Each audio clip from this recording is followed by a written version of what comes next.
Olá, tripulantes da Terra, sejam bem-vindos ao canal do Arthur Henrique. Hoje eu gostaria de compartilhar com vocês uma ideia que está escrito na parede como foi no meu quarto. Esse foi meu quarto ao longo muito tempo da minha adolescência e eu gostaria de compartilhar com vocês uma escrita que está na parede, a gente poder refletir sobre isso. Lá está escrito, se vocês podem ver: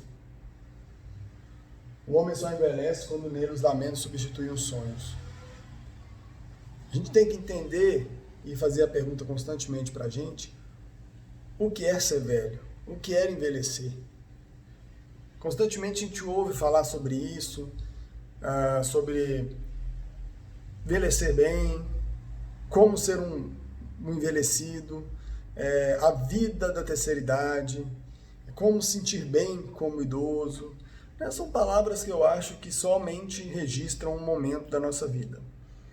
Se a gente parar para entender bem o que significa o envelhecimento, ou simplesmente ficar velho, ou terceira idade, como querem dizer, hoje nós não temos mais terceira idade, nós temos quinta, sexta idade, porque a gente vai entender que esse é um processo de padrão biológico. Me coloca dentro de uma faixa etária, com características específicas biológicas, que também tem as suas características psicológicas, e eu entro nessa faixa de envelhecimento. Mas como a gente pode entender? Quando a frase diz que o sujeito, quando passa a lamentar demais, ele deixa de sonhar e fica velho, é mais ou menos isso. Nós temos uma concepção de envelhecimento muito mais psicológico, muito mais mental do que físico. A impressão que dá é que a gente envelhece em determinadas faixas de idade. Chega um momento que parece que eu já sou idoso e eu não venho evoluir esse envelhecimento biológico. As células não vão envelhecendo de forma muito rápida. Mas como que eu percebo isso? Será que eu estou preparado de deixar de fazer coisas que eu fazia? Ou de começar a importar com coisas que eu não importava? Ou passar a reduzir meu ritmo de trabalho? Ou tentar entender a minha necessidade de ser funcional ou não? Nós vamos entender que essa questão também, ela é cultural. Cada cultura entende um processo de envelhecimento diferente. Nós vamos entender, por exemplo, que nos orientais, no Japão, na China, na Índia, eles têm uma concepção diferente do que é envelhecer. Para vocês terem ideia, lá quando a pessoa vai envelhecendo, ela vai se curvando, ela vai criando uma postura corporal, porque ela vai tornando um patamar de ancião. Na cultura, eles entendem que esse sujeito se tornou um ancião, ele se tornou um ente possuidor de conhecimento. E é ele que vai educar os mais novos. É tanto que no Japão, a escola, o sujeito, quando mais vai ficando velho na profissão de professor, mais ele vai se credenciando para ficar com a primeira idade. Lá é uma carreira. O sujeito que fica com a primeira infância, ali com o ensino básico, as pessoas com mais habilidade, com mais tempo de carreira, com mais conhecimento. Por isso que essa ideia do ancião. O ancião lá ele tem um papel fundamental para a sociedade. É aquele que transmite a cultura, é aquele que transmite os valores, a importância de uma sociedade para o resto da geração. Enquanto na nossa cultura ocidental, o ser velho cria uma conotação de pejorativo. O sujeito ele perde, na verdade, a sua função social. Ele passa a ser um sujeito excluído, um sujeito que passa a ser muito mais um peso social do que um peso importante, de conhecimento, e ele passa então a ter suas exclusões sociais e por isso que vem sentimentos aliados a isso.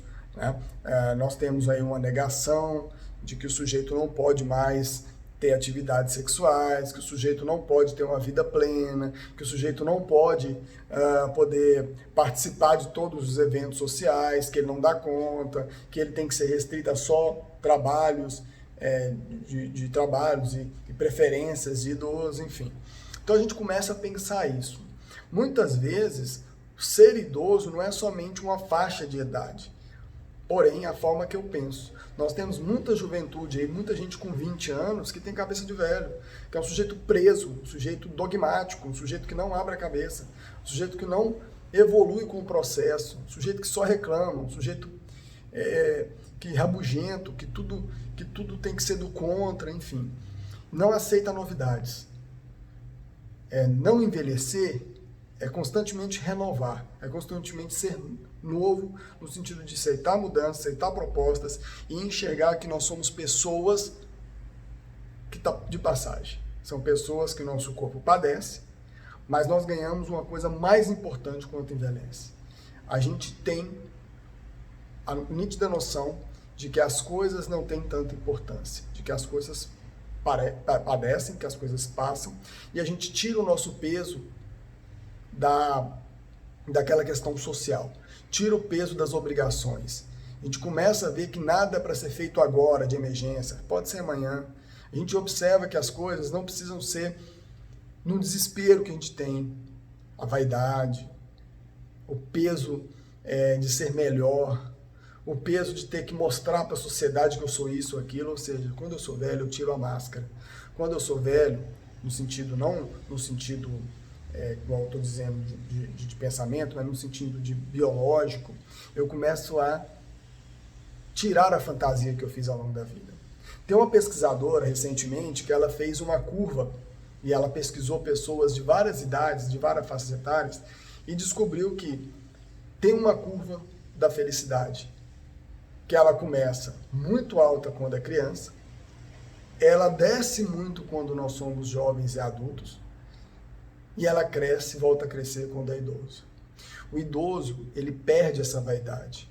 O idoso passa a aceitar a vida como ela é. Ela passa a entender que o ritmo tem que ser o seu, não o ritmo do mundo. Ele passa a entender que o julgamento das pessoas tem menor importância. Ele se liberta disso. É por isso que aproveita melhor os netos, por isso que aproveita melhor o mundo, por isso que tem uma dinâmica diferente, um ritmo diferente para a vida, sorri abertamente. Então eu fico pensando, se a curva é ao contrário, quando eu sou adulto eu acho que eu tenho liberdade, tenho poder, quero fazer isso, quero fazer aquilo, vou trabalhar, vou ganhar dinheiro, eu estou construindo, na verdade, uma forma que eu vou envelhecer. Como eu quero envelhecer? Quero envelhecer com saúde, com a cabeça boa, aberto às concepções do novo. E quando a gente vê uma pessoa bem velha, feliz com a vida, liberta disso tudo, a gente pensa, poxa, esse é o caminho que eu quero estar como idoso. Porém, a gente acaba criticando o idoso também quando ele tem essa liberdade, quando ele não quer ficar somente sentado, fazendo crochê, sentado vendo televisão o dia inteiro. A ideia é, vamos envelhecer com saúde, vamos envelhecer bem, mas vamos dar alegria para a nossa vida. Não vamos parar de reclamar. É igual, o homem vai ficar velho quando ele passa a reclamar. E o homem tem que sonhar. O ser humano foi feito para sonhar. São os sonhos que nos tocam, que nos dão motivação para a vida. E aí eu vejo um senhor, uma senhora de 90 anos sonhando, eu falo, que fantástico é a vida. A vida é feita para amar, a vida é feita para sonhar. A vida é feita para a gente todo dia poder dançar conforme a música. E a gente inventar a música que a gente quiser. Não tem um script na vida. Deus nos fez para ser feliz. Deus nos fez para sonhar e não para reclamar o tempo todo. A reclamação é um peso na alma. Então se liberte disso. Ponha sorriso na alma. A vida precisa ter sorriso. A vida precisa ser rica de felicidade e de alegria. Então, esse momento que nós estamos vivendo, todo mundo está num pesar muito grande. Mas as coisas vão passar. As coisas vão ser lindas. Vamos inclinar a nossa alma para o amor, para a caridade, para o sorriso, para a felicidade que se mostra naquele idoso que passou por todas as dificuldades na vida, mas que hoje descobriu que sorrir é melhor do que ficar chorando e reclamando. Né? Então, de coração, essa é a mensagem que eu tenho que passar para vocês e espero que vocês levem essa frase para a vida de vocês. O homem só envelhece quando nele os lamentos substituem os sonhos. Vamos lembrar disso. Um abraço, até mais.